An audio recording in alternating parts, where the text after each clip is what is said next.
Tenemos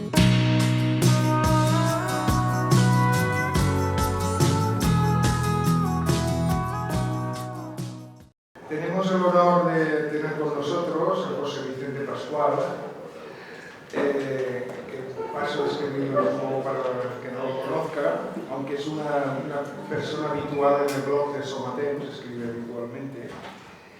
José Vicente nació en Madrid en el año 56, aunque ha residido en la edad adulta en Granada. Ha vivido en otras ciudades, como son León, Tenerife, y actualmente reside en la provincia de Barcelona, desde el 2022. Es novelista y colaborador habitual en la prensa, y como he dicho, escribe en el blog de Somatem de forma habitual. Ha publicado numerosos libros de viajes y relatos, ensayos. Entre sus novelas destacan La montaña de Taxián, que fue premio Azorín en el año 89, El capitán de plomo, premio Café Gijón en el 93, Palermo del Cuchillo, premio Alfonso XIII en el 95, Juan Latino del año 98, El país de Abel, finalista del Premio Nacional de Crítica 2002, Almirante en tierra firme, novela biográfica sobre Blas de Lezo, que mereció el premio Hispania de novela histórica en el año 2013. Escribió también La hermandad de la nieve, premio Is Libris a la mejor novela histórica y mejor autor en el año 2012. Otra novela, Interregno, 2015, Isla de Lobos, premio Valencia Alfonso Magnánimo, del año 2016. Ha escrito también 11 veces 11 veces no, al nuevo orden moral, que es un libro de ensayo también, que ha funcionado muy bien. Es miembro de la Academia de Buenas Letras de Granada, de cuya colección literaria publicó en el 2018 Viaje a Canarias y el resto de la península, donde contaba que el objeto de la crisis del 2008, visto desde diferentes ciudades de España. Ha participado como coautor en la novela colectiva Granada, Paraíso por Confinado, en el año 2021, El alma en la piedra, 2020, El caballero fraguado, 2024, y Eva de Ur, 2025. Son sus últimas obras publicadas. Hoy nos va a hablar de Juan de Sesa, también conocido como Juan Latino. Este hombre fue hijo de una esclava, no se sabe si bien nacido en Etiopía o en la ciudad de Cabra, sobre el año 1518, y murió sobre el 1594-97, murió en Granada. Fue un poeta y humanista del Renacimiento español y se le puede considerar la primera persona de raza negra que publicó un libro salido de la imprenta y que alcanzó una cátedra de gramática y lengua latina en el Colegio Cardenalicio de Granada. Un pionero, digamos, en la España negra, la España de la Inquisición, pues realmente las personas que lo valían independientemente de su credo o raza, pues en España tuvieron reconocimiento. Le paso la palabra y pido un aplauso para José Vicente.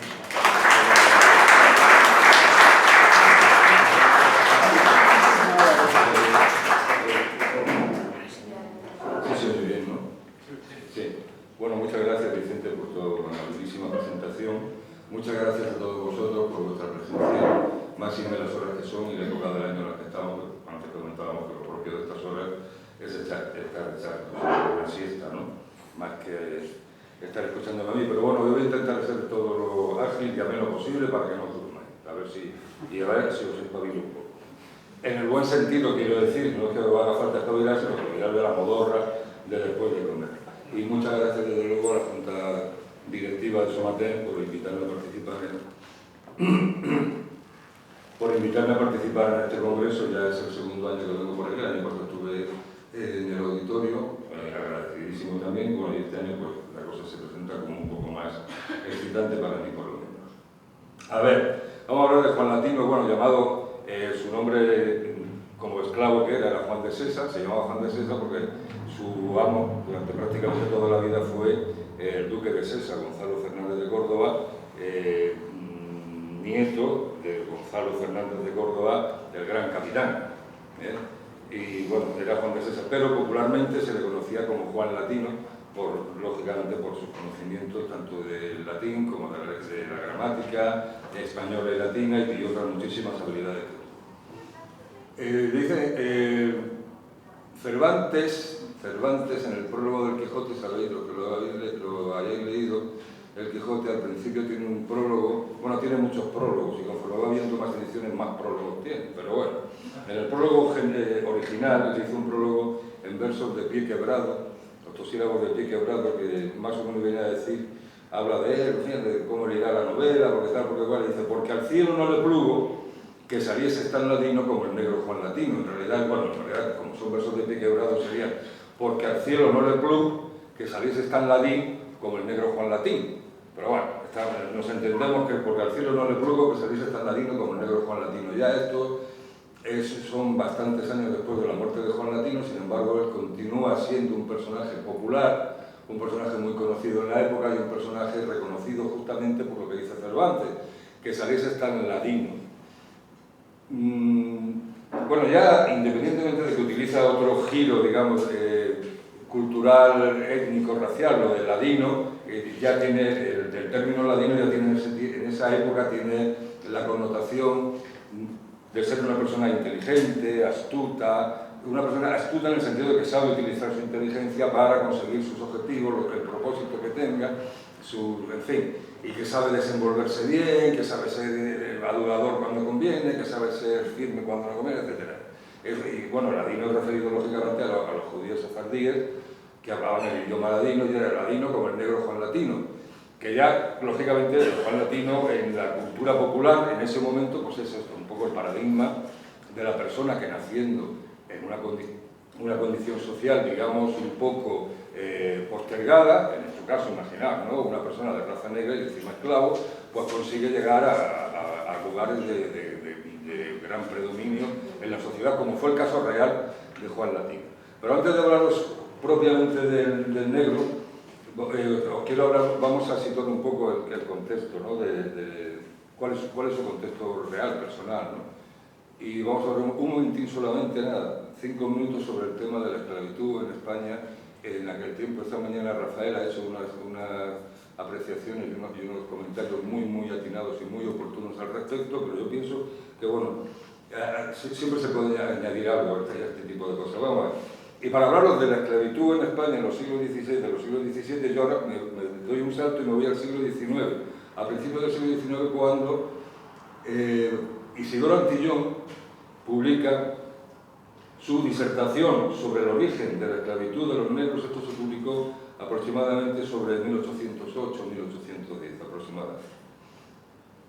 Dice, disertación sobre el origen de la esclavitud de los negros, motivos que la han perpetuado, ventajas que se le atribuyen y medios que podrían adoptarse para hacer prosperar sin ella a nuestras colonias. Está hablando lógicamente de la esclavitud de los negros en América, que utiliza Isidoro Antillón, utiliza el término colonias para referirse a los territorios españoles en América. A mí me resultó un poco chocante, porque Isidoro Antillón, entre otras cosas, jurisconsulto, abogado, geógrafo importante, fue el que describió el Meridiano de Madrid, etc., hombre ilustrado, entre otras cosas fue uno de los redactores de la Constitución de 1812, la famosísima PEPA. Y en esa Constitución se define a la nación española y a los españoles como el conjunto y el encuentro, como el conjunto encontrado de los españoles de ambos hemisferios. Los españoles de América son tan españoles como los españoles de España. Eso está definido en la Constitución de 1812. Isidoro Antillón, aparte de ser una persona muy culta, muy ilustrado, pues bueno, sí fue un ferviente liberal. Él murió en 1814, 2 años después de publicarse la Constitución del 12, y por ejemplo se le enterró en su pueblo de origen, en Santa Eulalia del Campo, en Teruel. Sin embargo, en el año 1823, con ocasión de la intervención de la guerra civil entre liberales y realistas y la intervención de los 100.000 hijos de San Luis, una partida de realistas, de partidarios de la restauración borbónica, entró en su pueblo, en Santolaya del Campo, desenterraron el cadáver de Isidoro Antillán, que llevaba allí ya más de una década enterrado, quemaron sus restos y aventaron las cenizas. Es una especie como de venganza a toro pasado, ¿no? ¿Cómo era que la lanzada a toro muerto, ¿no? Bueno, pues este señor publicó, efectivamente, en el año, sobre 1808-1810, su famosa disertación sobre el origen de la esclavitud de los negros, etcétera, etcétera, etcétera. Y cuenta, da su versión de por qué se produce esta catástrofe, según él, en la historia de la humanidad. Dice, es interesante entender, dice, Fray Bartolomé de las Casas, ¿os acordáis de Fray Bartolomé de las Casas, el famoso aquel, el dominico aquel de la leyenda negra y tal, ¿no? Que era obispo de Chiapas en aquel momento? Fray Bartolomé de las Casas predicó en las Cortes de Valladolid en 1550 el santo dogma de la libertad de los hombres. Algunos castellanos, de cuyos corazones la piedad no estaba proscrita, escucharon con atención los clamores del apóstol de las nuevas regiones. Trataron seriamente de remediar las injusticias que combatía con tanta vehemencia. Pero, queriendo combinar la justicia con su interés, hallaban un grande obstáculo para el alivio de los indios. Estos en corto número, naturalmente perezosos y débiles, no trabajarían en las plantaciones si se les daba libertad. Y por otra parte, ni los calores abrasadores de la zona tórrida, ni el orgullo de conquistadores convidaban a los europeos a cultivar por sí mismos los frutos o a extraer el oro de las entrañas de la tierra. O sea, que ganas de trabajar no tenía. Dice, objetado las casas, encima con los calores que hace allí en América, objetado las casas con este argumento, tuvo la fatal ocurrencia de persuadir al emperador con semejante propuesta, que esclavos negros comprados a los portugueses podrían sustituirse a los indios, con tantas mayores ventajas cuanto aquellos, los negros, eran más robustos y nerviosos, y el trabajo de uno de los primeros equivalía al de 4 de los segundos. O sea, pienso en plata que un negro vale por 4 indios a la hora de trabajar. Agradó el proyecto a Carlos I, y 4.000 negros que se computó necesitaban entonces las Antillas, conducidos allá por mercaderes genoveses, fueron los precursores, la muestra de tantos millares de infelices como habían de seguir regando con su sangre el suelo americano. Tal fue el origen de la esclavitud de los negros en América.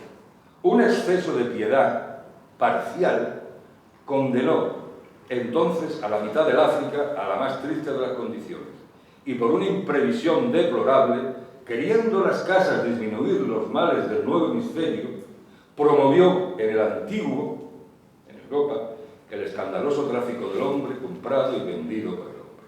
Claro.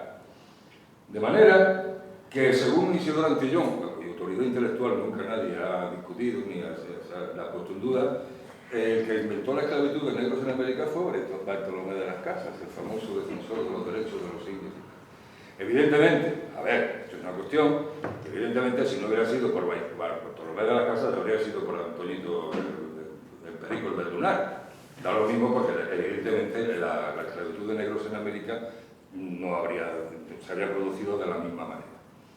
Es verdad que se incrementó mucho el tráfico de esclavos del África traídos por portugueses a partir justamente de más o menos a principios, mitad del siglo XVI, sobre 1510, 1515, empieza a haber un tráfico de esclavos negros traídos de África por los negreros portugueses, y ahí donde rastreamos un poco la presencia de Juan Latino.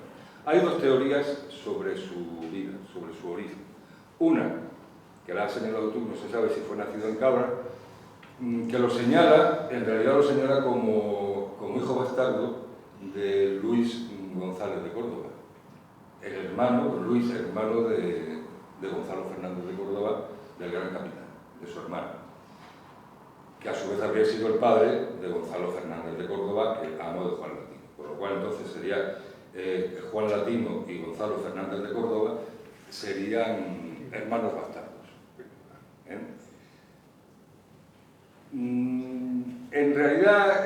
esa teoría, bueno, otra teoría es que fue traído del África como esclavo. Él luego tiene una autobiografía suya de nada, de 15 líneas solamente, y él se refiere a sí mismo diciendo: yo, Juan Latino, cristiano etíope nacido en la gran Etiopía es África, para que no nos hagamos muchas complicaciones. Recibí de manos del arzobispo de Granada, don Pedro Guerrero, la cátedra de latín, tal y cual, que yo le agradezco mucho y no sé cuánto. Claro que tampoco tiene por qué ser exactamente veraz en esa declaración, pero bueno, yo me inclino más por la segunda teoría, de que fue traído por negreros portugueses a las costas de Huelva, o del Algarve portugués. Me inclino más por una cuestión que yo creo que es más evidente, que es que en aquel tiempo las bastardías no se ocultaban. Las bastardías, si eran, lógicamente, bastardías de personas importantes, se exhibían como un don, como un participar de casi toda la gloria, de casi toda la dignidad de la persona que era tu padre. Es el caso, por ejemplo, de Juan de Austria con el tema del emperador Carlos. Nunca ocultó, ni muchísimo menos, a la vez. Se ufanaba de ser hijo del emperador Carlos, bien que el emperador Carlos tuvo 51 o 52 hijos, pero bueno, uno de ellos fue Juan de Austria y él estaba encantado de serlo y sin ocultar en absoluto su bastardía. Entonces Juan Latino era un hombre en su tiempo muy inteligente, muy prudente, quizás tampoco habría ido alardeando demasiado, pero sí en algún momento habría deslizado la posibilidad de que su padre fuera Luis Fernández de Córdoba, el hermano del gran capitán, que a su vez se casó con doña Elvira Fernández de Córdoba, hija del gran capitán. Es decir, se casó con su sobrina, como era costumbre entre las familias de la nobleza española en aquellos tiempos. Y de ese matrimonio nace Gonzalo, que es el amo de Juan Latino. Desde muy jóvenes, ambos tienen una relación estupenda, magnífica, todavía en Cabra, donde estaba el ducado de Sesa, en Cabra. Juan Latino se presenta allí, aparece como un émulo, como un compañero de estudios prácticamente, como un secretario particular o una persona de confianza de Gonzalo Fernández de Córdoba desde que son muy jóvenes los dos. Y de hecho, cuando ya la familia de Sesa se traslada de Cabra a Granada, por motivos que, bueno, luego entramos en ellos, es cuando Juan Latino se viene con ellos, lógicamente. Eso es impepinable. Sobre sus orígenes posibles en Huelva, traído por esclavos portugueses, por negreros portugueses, probablemente sí, porque él también en algún escrito suyo se refiere a las varias veces en que fue bautizado. Esto nos da una pista. A los negros en aquel tiempo, los negros que venían esclavos, se les bautizaba 3 o 4 veces, no había ningún problema en eso. Cuando llegaban a Huelva, lo hacían los portugueses, llegaban a Huelva o al Algarve, allí la nobleza afincada, sentada en Sevilla y toda la zona de la Marisma, etc., los compraban e inmediatamente los bautizaban. Si tenías la suerte de que te comprasen los padres franciscanos de Sevilla, del convento de San Francisco de Sevilla, entonces ya te bautizaban 2 veces, porque te bautizaban allí y cuando te revendían a los que iban a ser tus amos, te volvían a bautizar para que tus amos ya reales vieran que efectivamente tú eras una persona que estaba bautizada y que habías quedado libre del pecado original. Juan Latino, concretamente, también se lo bautizó doña María Manrique, la viuda del gran capitán. Cuando se vinieron a Granada,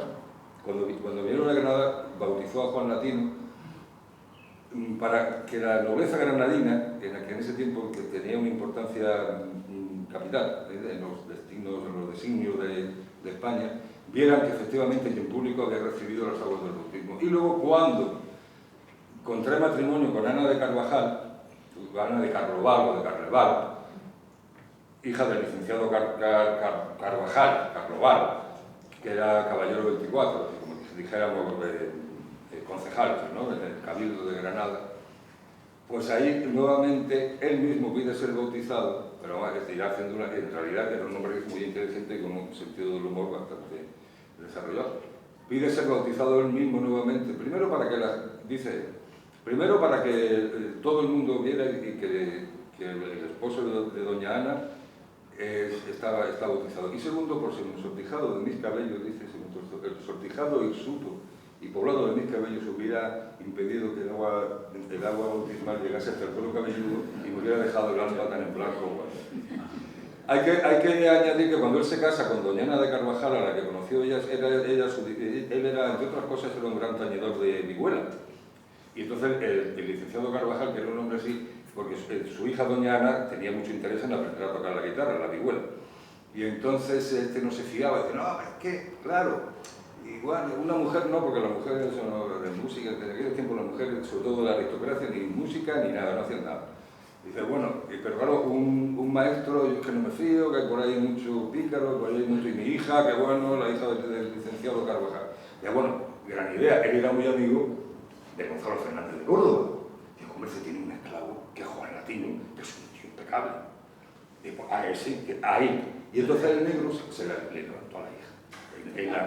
No, fue así, en las clases de, también lo cuentan, en las clases de guitarra, de vihuela y tal, y todas esas cosas y tal, y al final se casó con ella.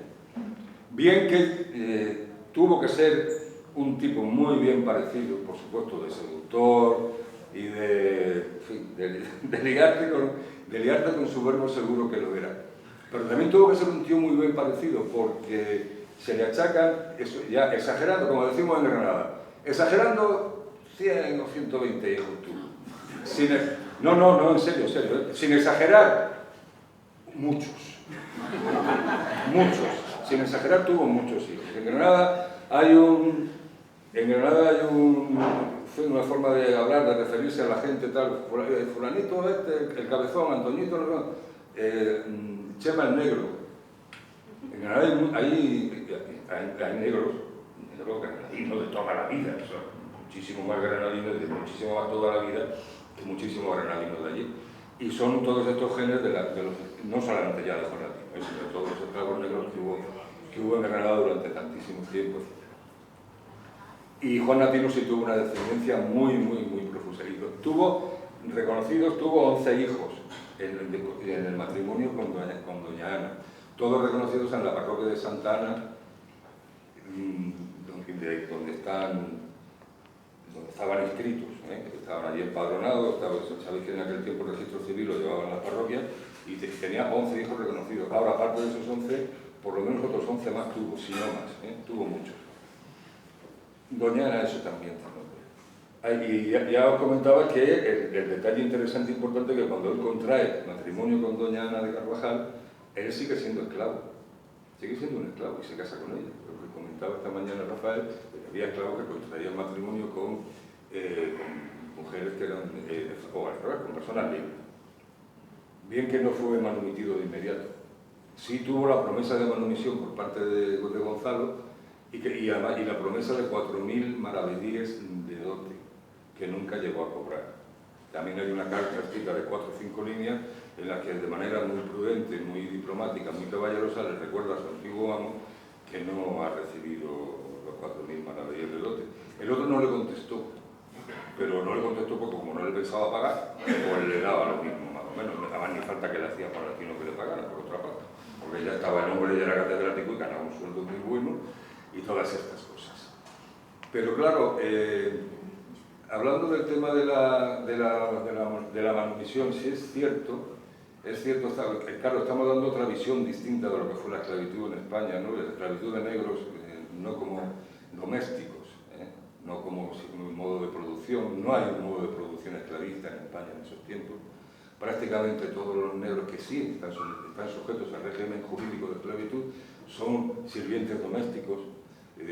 Todos visten las galas propias de sus amos. La apariencia del esclavo en ese momento refleja la dignidad, el empaque y el esplendor de la casa que los mantiene. Tú no podías permitirte el lujo de llevar por la calle unos esclavos harapientos, sangrientos. Entonces esa es una imagen absolutamente distorsionada que nos han dado con el cine, las películas y los autores empeñados en hacer un relato, digamos, de la historia de buenos, malos y malvados, ¿no? Ciertamente fue así. La manumisión era muy importante a la hora de darle libertad a un esclavo, fuese negro, fuese del origen étnico que fuera. Tú no podías, además estaba prohibido. Solamente te podías librar de tus esclavos si eras declarado en ruina, en quiebra. Entonces sí podías librarte de tus esclavos, pero claro, tú estabas obligado a mantenerlos. y además y a darles dignidad. Y si se querían casarse, tenían que sustentarlo a él, a su esposa, que podía ser otra esclava, o una mujer libre, y a sus hijos. Tenías que darle techo, tenías que darle mantenencia, tenías que darle apariencia, ya os decía, de acorde con la dignidad, con el rango de la persona que los tenía que los tenía en su casa, a su cuidado. De hecho, no había, esto que voy a decir puede parecer una exageración, pero es así, no había mayor desgracia para un esclavo que quedarse sin amo. No había mayor desgracia. El convento de los franciscanos de Sevilla estaban especializados en dos cosas. La primera, en traer negros del Algarve, comprados a los portugueses, meterlos en el convento, enseñarles el idioma, enseñarles el español, enseñarles rudimentos de latín, enseñarles la religión católica de pie para que se la supieran de maravilla, bautizarlos, darles un aspecto estupendo y venderlos por cantidades astronómicas. El esclavo era una posesión muy valiosa. O sea, esa imagen que tenemos del esclavo dándole latigazo, eso es una barbaridad. Eso es que, me perdonáis la comparación, sé que es una comparación muy mala porque no se pueden comparar personas con cosas, pero bueno, hoy en día, por ejemplo, tú tienes un BMW. Tú imagínate un tío cogiendo el BMW y pegándole, tirando piedras o lo que pueda decir, es que este coche tira muy poco, desgraciado. No, es imposible. O sea, todas esas imágenes son absolutamente estereotipos maniqueos de otras historias. Esa era la primera especialidad del convento de los franciscanos de Sevilla, que por cierto sigue saliendo todas las Semanas Santas, sale su procesión, la cofradía de los negritos le llaman, que es la del convento de San Francisco de Sevilla, la de los negritos, que salían ya en aquel tiempo, salían en procesión en Semana Santa. Su otra especialidad, ¿cuál era? Recoger esclavos que se habían quedado sin amo. Que era una desgracia enorme, o sea, caían en la indigencia absoluta y total, iban en busca de amo, pues como fatal, o sea, sin sustento, sin techo, sin casa, para un esclavo que su amo cayera en la ruina, o cayera en el desprestigio, o que fuera encarcelado, o que fuera a la guerra y lo mataran y la viuda quedara llena de deudas. Eso era la mayor desgracia que le podía pasar. Los franciscanos estaban también especializados en buscar, recogían a estas criaturas armas sin tino y sin rumbo, las recogían, los llevaban al convento, los volvían a destruir, los preparaban y tal, y luego los colocaban en familias que pudieran mantenerlos adecuadamente. ¿Cuál fue la habilidad, la historia de Juan Latino en este sentido? Una vez, según esta segunda teoría sobre sus orígenes, una vez los franciscanos de Sevilla lo tienen acristianado, instruido, etc., entra al servicio de los Fernández de Córdoba y, lógicamente, desde el principio ya denota una inteligencia, una vivacidad, una disposición, pero muy aguda, ¿no?, ante las disciplinas que se enseñaban y tal. Y entonces lo convence para que sea una especie como de émulo, compañero de estudio de Gonzalo. De ahí ya se traslada, ya es cuando él aprende latín, gramática, música y algunas otras artes liberales que decía. De ahí ya se traslada a Granada y continúa sirviendo a su amo y al mismo tiempo, bueno, pues haciéndose una persona notable en Granada. De manera que él toma amistad con don Pedro Guerrero, que era el sucesor de Cabeza de Vaca como arzobispo de Granada, toma amistad con él y primero consigue el grado de bachiller, también otorgado por el mismo don Pedro Guerrero. En aquel tiempo, en ese tiempo aún no está instituida la universidad. Y posteriormente consigue licenciarse en gramática y lengua latina, consigue la licenciatura. Ya en ese tiempo expedida por la Universidad de Granada, fundada por Carlos I en 1523. Si bien él, y esto es un equívoco en la historia, él no fue nunca catedrático de la Universidad de Granada. Él fue catedrático en el Colegio Catedralicio, donde iban muchos alumnos a aprender las artes liberales de ese tiempo, de ese momento, que era la gramática, el latín y la música. Ahí fue el catedrático. De todas maneras, consideremos que en ese momento el Colegio Catedralicio de Granada tiene tanto más predicamento que la universidad. La universidad está recién fundada, tiene pocos profesores, tiene poca, como diríamos hoy en día, tiene poca salida, tiene muy pocos alumnos. En ese momento ya cuando Juan Latino consigue ser catedrático en el Colegio de Catedralicio, es un momento, digamos, de mayor fortuna. Él da clases en el Colegio Catedralicio, no sabemos bien si de gramática o de latín. Más bien, siendo el colegio catedralicio, tendemos a pensar que es latín, pero no lo sabemos seguro. Da clases en las escuelas, bueno, no me acuerdo, en las escuelas del Albaicín, que eran donde iban los hijos de los moriscos, que aún viven todos en Granada, donde están allí, cristianados, bautizados, por miles y miles viven todos en Granada, y los hijos de los moriscos asistían a las del Sagrado, es que no, tenían un nombre de algo como del Santo Espíritu o algo así, pero bueno, da clase allí y luego él tiene una academia particular, él monta es un tío muy emprendedor, y monta su propia academia para enseñar gramática, latín y música a jóvenes de buenas familias, de comerciantes, de gente de posibles, dinerariamente hablando, en una calle muy próxima a la universidad, a donde está el Palacio de la Universidad, actual Facultad de Derecho de Granada, de hace muchos años, y tiene su propia academia particular, donde llegó a tener hasta 400 alumnos. Él, lógicamente, en ese momento tiene una posición en la vida, ya se ha casado con doña Ana de Carvajal, tiene una posición muy desahogada, tiene el aprecio de las autoridades, el aprecio de la nobleza granadina en ese momento. Por eso, las fechas también de su fallecimiento hay que revisarlas también un poco. No consta, hago un inciso ahora, no consta bien la fecha de fallecimiento de Juan Latino, porque si bien estaba en los registros de la parroquia de la iglesia de Santa Ana y San Gil, actualmente la parroquia bueno, en aquel tiempo la parroquia de Santa Ana, San Gil es un santo del siglo XIX. Hoy en día, parroquia de Santa Ana y San Gil, estaban allí sus actas de bautismo, sus actas de defunción y el lugar del enterramiento. Lo que sucede es que en el año 1611 o 1612 hay un incendio devastador en esta iglesia. Por cierto, hace 2 meses hubo un incendio devastador en esa iglesia, en Granada, no sé si lo visteis por televisión, porque yo tenía palabrada esta charleta, y la verdad me pareció que el universo quería decirme algo. Hubo un incendio devastador y se perdieron los legajos comprendidos entre 1595 y 1597.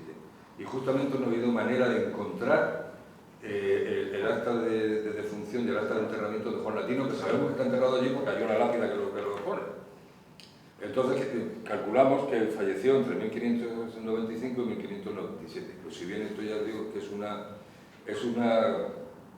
digamos, de momento teoría, porque no hay una documental que lo pruebe efectivamente. Bueno, como comentaba ya en ese momento, cuando ya tiene su academia, ya es catedrático, etc., bueno, se produce la Guerra Civil de Granada en 1568. El levantamiento de los moriscos, los primeros tiempos de la guerra, que fueron terribles, bueno, como son las guerras civiles, ¿no? Era un mundo que quería acabar con otro, era la Granada Islámica que vuelve a levantarse con Muley Muhammad Abel Umayya, levanta la bandera verde del Islam, se rebelan contra el Imperio Católico, quieren restaurar, tienen una alianza tácita con los turcos de Selim II, quieren restaurar el antiguo reino de Granada. Y la manera de restaurarlo, empezar a matar cristianos que veían, cristianos que tumbaban. Era así. Y claro, el rey Felipe, envía a las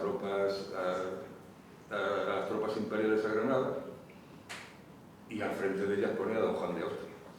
Y en ese momento Juan de Austria se instala en la Alhambra, se aposenta allí, y lo primero, y además esto rigurosamente es así, lo primero que quiere es entrevistarse con el alcaide de la Alhambra, que era un Íñigo López de Mendoza, sucesor del primer alcaide de la Alhambra, y con Juan Latino, con Juan de César, para tomar consejos sobre qué hacer y sobre cómo proceder en la crudelísima guerra civil que se está produciendo y que él viene a sofocar. Y lo que no sabemos qué fue lo que le aconsejó o dejó de aconsejarle Juan Latino, no lo sabemos, porque no hay actas sobre eso, ni nada. Sí sabemos que don Juan de Austria muestra un interés extraordinario en conocer a ese portentoso negro que conoce los entresijos de la ciudad y conoce el alma de la ciudad como si fuera la suya. ¿De dónde le viene a Juan de Austria esta fascinación por Juan Latino? Pues le viene, yo ya voy concluyendo, ya no me enrollo más, luego si queréis me preguntáis, no sé si procede que haya preguntas o lo que sea, pero bueno, ¿De dónde le viene a don Juan de Austria esta fascinación por Juan Latino? Bueno, pues lo cuento. Es muy breve. Desde el año 1520, y por orden de Carlos, del emperador Carlos, los restos de los reyes católicos reposan en la Capilla Real de Granada, que fue mandada a construir por los propios reyes católicos para que les sirvieran de sepulcro a ambos. La reina católica se enterró en su lugar, el rey Fernando se enterró en el suyo, pero cuando ya está terminada la Capilla Real, el emperador ordena traerlos y enterrarlos en Granada. Su hijo Felipe II, un poco desagradecido porque fue concebido en la Alhambra. Felipe II fue concebido en la Alhambra.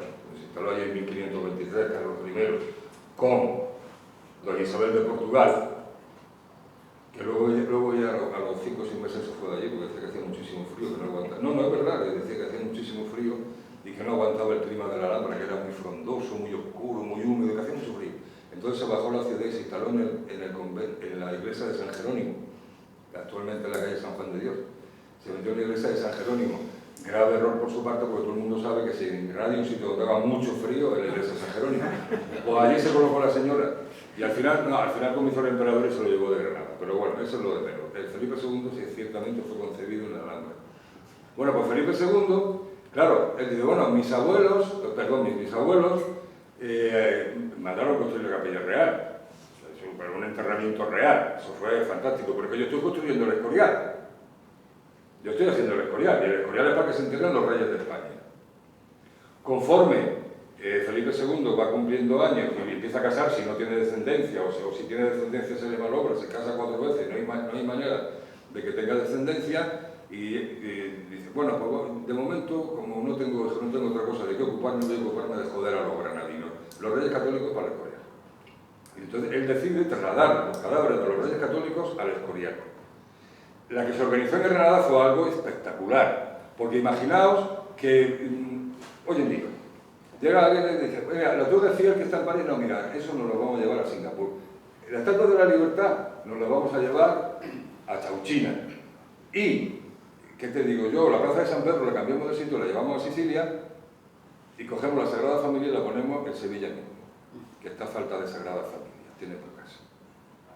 Bueno, los enterramientos de los reyes católicos en su tiempo, en su momento, eran más relevantes, más importantes, tenían un significado histórico de muchísimo más alcance que ninguno de los monumentos que he mencionado. Quizás la Plaza de San Pedro igual se me libra un poco, pero es lo único. Los reyes católicos, no solamente para Granada, no solamente para España, no solamente para la península ibérica, sino para toda Europa, son un referente cultural, político, ideológico, religioso de primerísima magnitud. Son el matrimonio que ha unido bueno, en realidad no que unir a las coronas, las dos coronas que se han unido y han conseguido expulsar al Islam de la península ibérica. Han implantado la paz cristiana en toda Europa. Europa es un continente cristiano. La relevancia del sepulcro de los reyes católicos es inmensa y en ese momento, claro, se organiza en Granada la de Dios es Cristo, con la pretensión de Felipe de decir, no, llevamos al Escorial que tampoco pasa nada. ¿A quién le encargan convencer a Felipe? A Juan Latino. Le encargan que a ver si puede convencer al rey de que no traslade, por eso era tan latino, por eso Cervantes dijo, no, es que tenía fama de ser era muy latino, sí, era muy inteligente, era muy listo, y ahí viene ¿sabes lo de este sabe latín? Porque le llamaban Juan Latino, no porque supiera mucho latín, sino porque era de los que saben latín. Igual que la Beatriz Galindo, la prefectora de la reina Isabel. A Beatriz Galindo decían la latina. ¿Por qué? ¿Porque sabía latín? No, porque sabía latín, que no es lo mismo. Bueno, pues Juan Latino igual. ¿Qué hace Juan Latino? Pues nada, el hombre es un poco paciente, hay que decirlo, el cabildo de la ciudad, los caballeros 24 le encargan que se ponga en contacto con el rey Felipe y lo convenza de que no traslade los cadáveres de los reyes católicos al Escorial. Él sabe que en ese momento la esposa de Felipe II, como tuvo 4 días que ya entre María Manuela y la otra, no me acuerdo, pero bueno, se encontraba en estado de avanzada gestación, espera el nacimiento del príncipe Fernando. Y entonces cuando nace el príncipe, Juan Latino le dirige una elegía escrita en latín que se titula De Translationem Corporum Regalium, que lleva ya preparando bastante tiempo, como es lógico, en la cual pues Granada se le presenta al rey con la imagen de una matrona gozosa y doliente que le felicita de todas las maneras habidas y por haber, y se alegra y se goza del nacimiento, al fin, de su heredero, el príncipe Fernando. Le recuerda también con muchísimo respeto y con muchísima diplomacia, le recuerda al rey que fue concebido en Granada, concretamente en la Alhambra, que allí sus padres fueron muy felices, que sus bisabuelos reposan en paz para toda la eternidad, y le ruega que no arrebate los cadáveres de los reyes católicos a Granada, porque sería lo mismo que arrebatarle el alma a un buen cristiano, más o menos.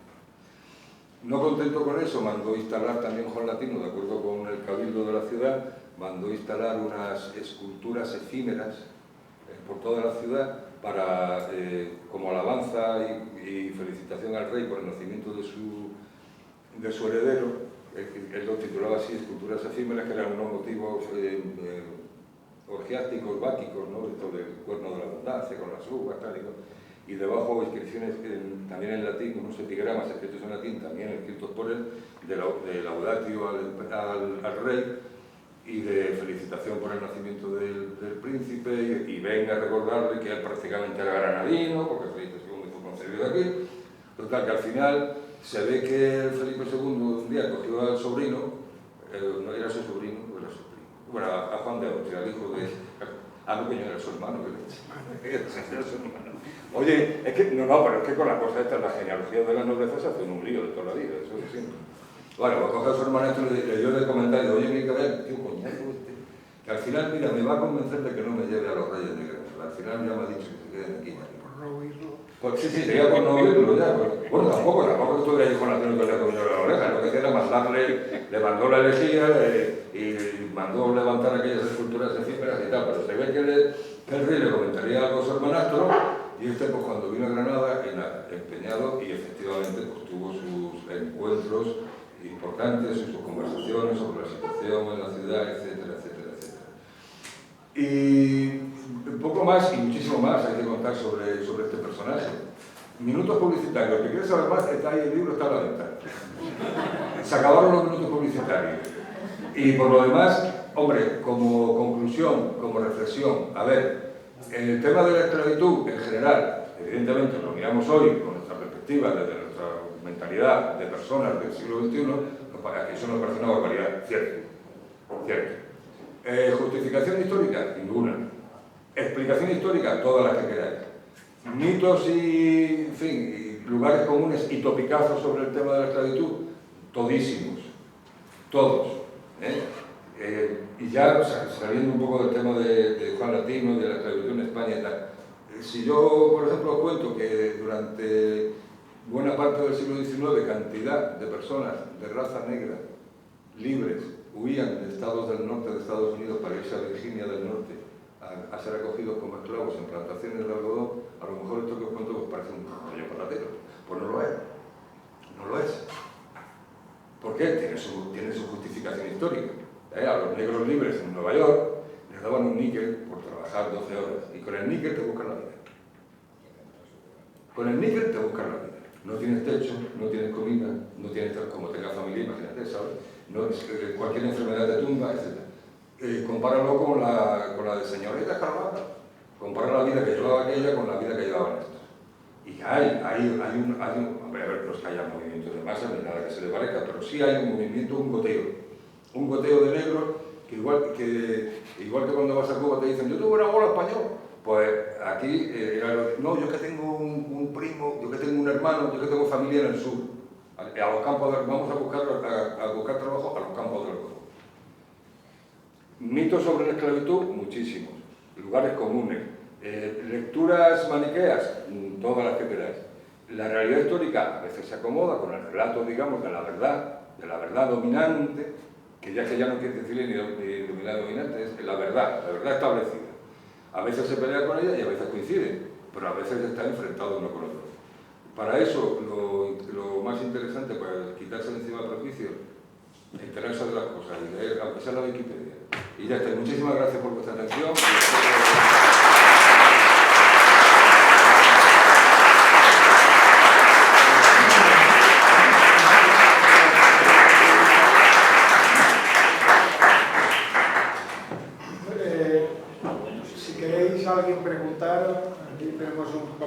y Bobby, si hace favor, pues, Pero sí, a vos escribe la pregunta y amablemente... a vos te pregunto mejor, ¿no?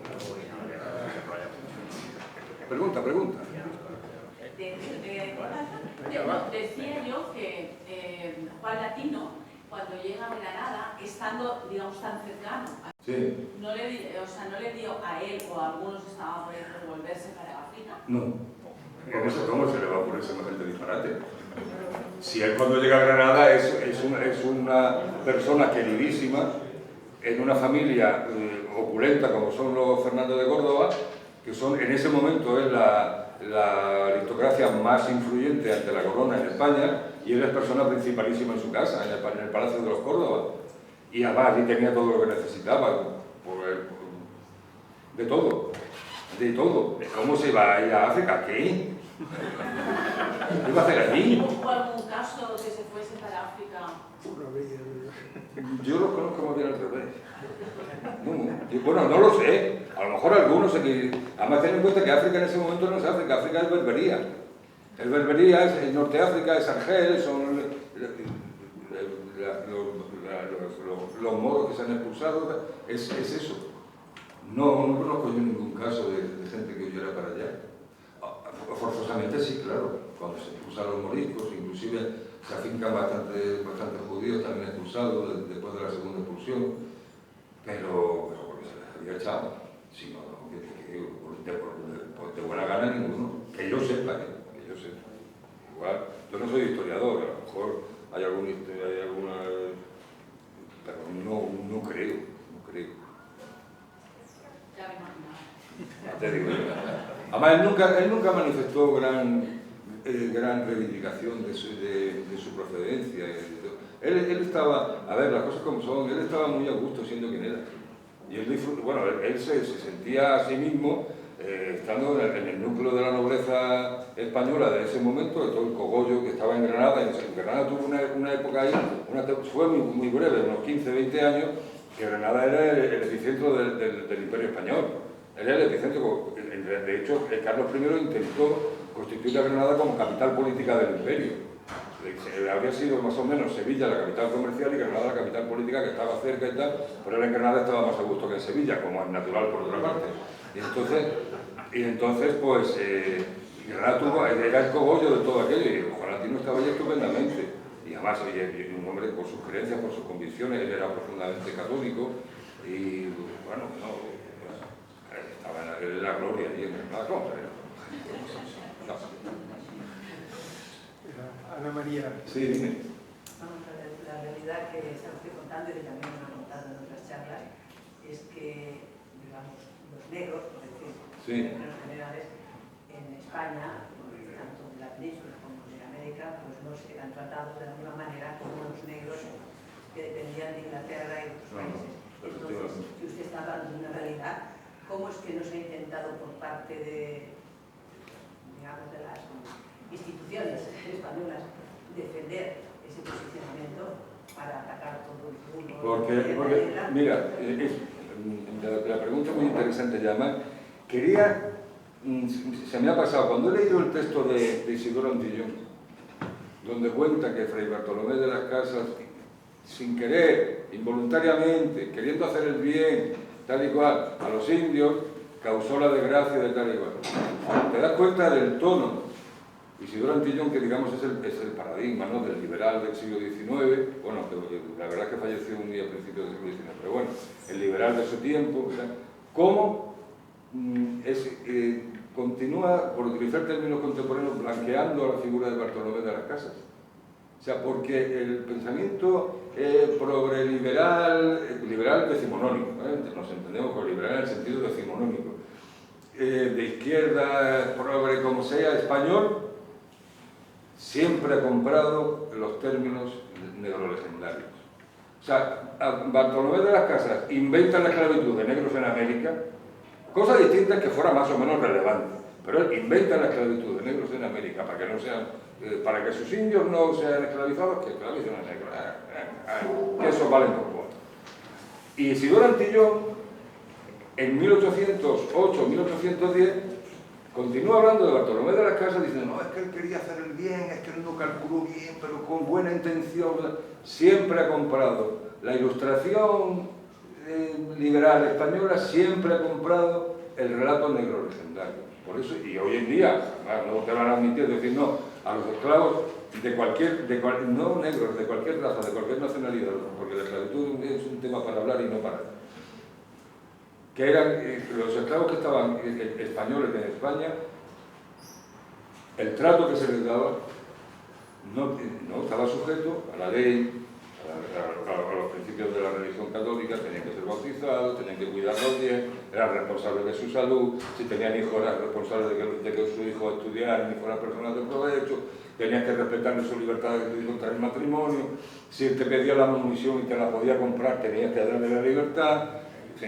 El régimen jurídico y el régimen cotidiano de estas personas no tenía absolutamente nada que ver con la idea que tenemos asignada como de la esclavitud en general y no digamos la que reproducen los medios de comunicación, el cine, las series de Netflix y toda esta chorrada.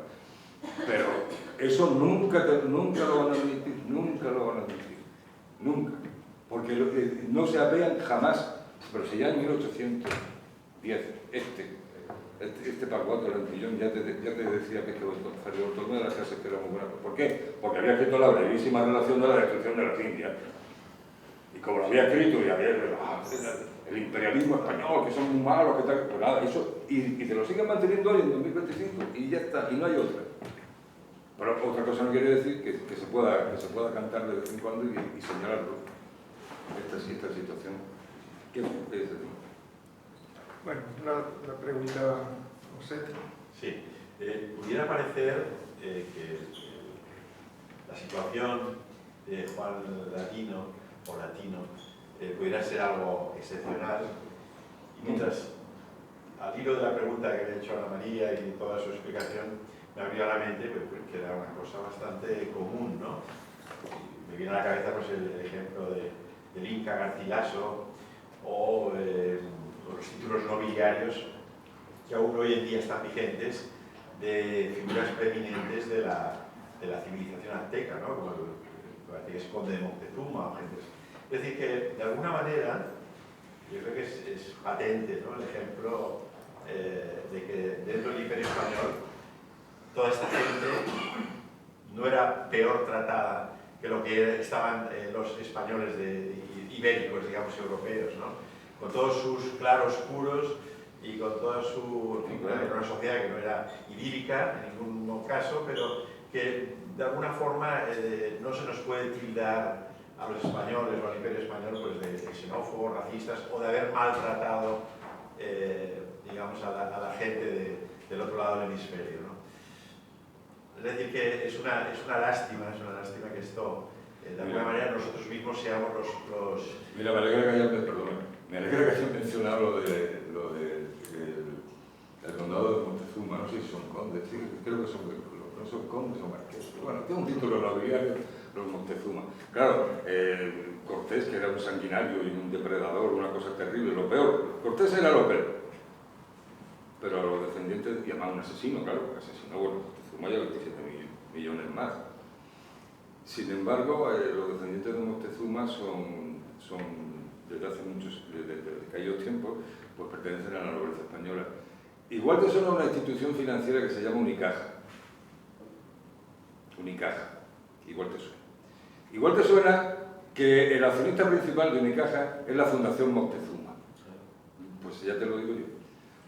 La Fundación Moctezuma. Igual te suena que la Fundación Moctezuma se fundó hace 30 de años para intervenir en todo ese tipo de lugares financieros, bancarios, etcétera, etcétera. ¿Sabes dónde se funda la Fundación Moctezuma? ¿Dónde funda su solvencia económica? En el oro que los Moctezuma se trajeron de México, los descendientes de Moctezuma. Y desde entonces, ¿sabes lo que han sido en la vida? Prestamistas. Y son una de las principales fortunas de España, de las principales. Y dueños en la práctica, dueños de una de las instituciones financieras hoy en día más potentes que hay en España, que es Unicaja, la que controla todo el que controla el dinero de la Costa del Sol, de Torremolinos, de Marbella, y que de vez en cuando tratan la gente que se mueve por aquí. Unicaja. O sea que fíjate tú el racismo y la tal y la cual. Es así. ¿Qué puede haber de cierto, o sea, hasta qué punto películas como 12 años de esclavitud o similares, o ya formaba parte de ese ambiente de Hollywood para ir preparando las manifestaciones de Black Lives Matter y cosas por el estilo? Porque esta película dijeron que estaba basada en un hecho real. Yo es que no la vi entera porque esa película era malísima, es una barbaridad. Claro, viste la película, te pareció horrible. Si dice que está, hombre, no te digo yo, ¿no? Pero bueno, que esto le pasa a este señor, el de 12 años de esclavitud, le pasa, y eso le pasa a cualquiera, ¿no? Que te cojan ahí y te comentan contigo semejante fechoría y tal, pero vamos, eso como está de moda decir, no se puede confundir la anécdota con la categoría. Yo qué sé si eso sería verdad o no, pero vamos, la carga ideológica de esa película, indecente, vamos. Me refiero al trato que en los estados del sur... Sí, seguro, si hacían verdadera... En los estados del sur, a ver, los esclavos negros que no se sacaban los pies del plato y siempre y cuando a su amo no le viniera mal, pues no estaba mal del todo, eso sí, vivían en un estado un poco de animalidad espiritual, no eran gente que... Porque ellos no se cuidaban ni de que recibieran instrucción religiosa, por supuesto eran todos, no solamente analfabetos, es que apenas sabían hablar, hablaban de oídas de lo que le oían hablar a los blancos, ¿no? Habían olvidado los idiomas suyos originarios, hablaban de oídas, solamente sabían trabajar en el campo, entonces bueno, era una situación muy penosa. Eso sí era un modo de producción esclavista, era un modo de producción basado en la posesión de la mano de obra. Eso sí era un modo de producción esclavista. Luego había otros que tenían, bueno, también lo hemos visto, ¿no? En alguna película y tal, que tienen una posición ya más relevante en la familia y tal, ¿no? El que más de confianza y tal. Pero vamos, sí. Pero vamos, de ahí a que anduvieran todo el día matándolos a latigazos y colgándolos de árboles. Disparates. Si quería algo más, y si no, levantamos la mesa. También surgiría una reflexión de que haciendo el cine español actual y la tele, o sea, que siempre está haciendo, bueno, pues productos en mi opinión de muy baja calidad y siempre muy sesgado ideológicamente, Juan Latino sería una persona, o sea, una figura para hacer una serie o una película sobre él increíble, ¿no? Pero como no les interesa, ¿no? Un poco, porque rompería el relato negro legendario, pues... Hubo un productor. Hubo una productora y un director de cine, lo que pasa no lo voy a decir porque no estas cosas no se pueden comprobar de nadie, pero hubo en su momento, hace mucho tiempo, allá para el año 2000, 2001, no recuerdo bien, hubo una productora pequeña y un director de cine muy conocido que se empeñaron en sacar adelante el proyecto de Juan Latino, pero no hubo manera. No hubo manera porque la ficción española en cine es ficción ligera, son películas baratas, o sea, son películas... Vosotros lo sabéis, son películas que se alquilan 2 coches, un apartamento o 2, una casita en el campo, 4 actores y se juntan y se reúnen allí, se ponen los cuernos unos con otros, se monta el lío y ya está hecha la ficción ligera, ¿no? Entonces una producción como la de Juan Latino es muy cara. Si la quieres hacer cara, pero no tienes mucho dinero, te pasa como con la película esta del Cid y tal, que sale horrorosa, es un espanto. Y entonces al final ese proyecto no cuajó, pero estuvieron ahí trabajando un par de años. Pero bueno, Televisión Española, hay instituciones que el Ministerio de Cultura que subvencionan producciones basura, no podrían hacer esto, pero no interesa. También te puedo asegurar que el día que Televisión Española se interese en hacer algo sobre Juan Latino, de que no se van a acordar va a ser de mí. Eso también te lo puedo asegurar, porque mira, la Universidad de Granada en un momento determinado, la prima Pirilli, que era entonces la rectora, y montó un mega reportaje sobre Juan Latino, ¿sabes? Y ¿sabes del único que se olvidó? La persona que publicó el primer libro sobre Juan Latino, que se ha publicado en la Historia de la Humanidad, me está muy feo decirlo, pero fui yo. En el año 1998, que ni Dios sabía quién era Juan Latino, ni Dios. En Granada, en Granada. No lo sabía ni Dios. Y yo me empeñé en el personaje y me empeñé, porque ¿por qué tiene que citar los Cervantes en el prólogo del Quijote? ¿Quién fue este ladino Juan Latino? Y saqué todo lo que había de él. En Granada hay una plaza que se llamaba la Plaza del Negro. No, la Plaza del Negro. Fijaos la relevancia que llegó a tener el personaje en la ciudad. Esto fue a finales de los años 90, no, a principios de 2000, del siglo. Llegaron unos colectivos de esto de solidaridad internacional, es que no puede ser la Plaza del Negro porque es un nombre racista.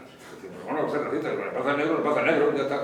No, que esto es racista, que no sé qué, no sé cuánto. El Ayuntamiento de Granada, que estaba entonces el Kiki Díaz Belver, de alcalde, ¿sabes cómo lo solucionó? De la noche a la mañana, cambiaron la plaza, ponía Plaza del Negro Juan Latino, se acabó la polémica. Plaza del Negro Juan Latino, punto.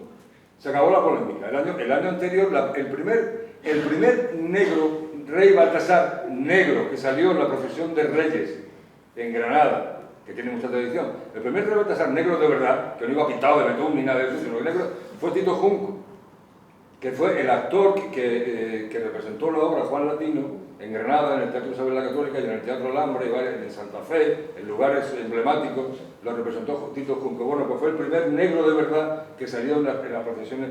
Esa era la relevancia, la importancia que llegó a tener Juan Latino en la ciudad de Granada. Bueno, pues luego llega a la universidad, monta el mega reportaje sobre Juan Latino, y sale todo el mundo, todos. Yo no, porque ya me lo dijo la delegada de Cultura, porque es que tú eres muy cabrón. Digo, vale, pues yo seré muy cabrón, pero nosotros sí del PSOE. Bueno, en cierto modo casi mejor, ¿no? Porque No, me importa un poquito. ahora hecho Amenábar, esta serie de televisión española que Cervantes en Argel lo pintan como un homosexual. Sí, ya, te digo. Además, a mí me dio igual, que ya me hizo un reportaje que eso le dolió también mucho, porque algún redactor de Canal Sur, el famoso Canal Sur, además en tiempo y reino de Chávez, se llama Chávez, Manuel Chávez. En tiempo de Chávez se le fue la mano a un redactor de Canal Sur y me hicieron un documental. ¿Te acuerdas que tuvimos que ir en Sevilla, Granada, sobre Juan Latino y tal? Aquí que duraba media hora el documental. Y además estaba muy bien hecho, y solamente fue conmigo. Se pillaron un rebote impresionante. Pero coño, pero si facha, ¿cómo lo habéis colado aquí? En Canal Sur. Y eso le dolió mucho. Y se ve que al siguiente reportaje, que es más largo y con más medios y con mucha gente y tal, pues no olvidéis que esto no puede salir. Pero no, que a mí eso me la trae el palo absolutamente. Vamos a ver esto a esta altura de la vida. Es lo que me importa a mí todo eso, ¿sabes? Ya está, ¿no? Pues muchísimas Ya, gracias. venga.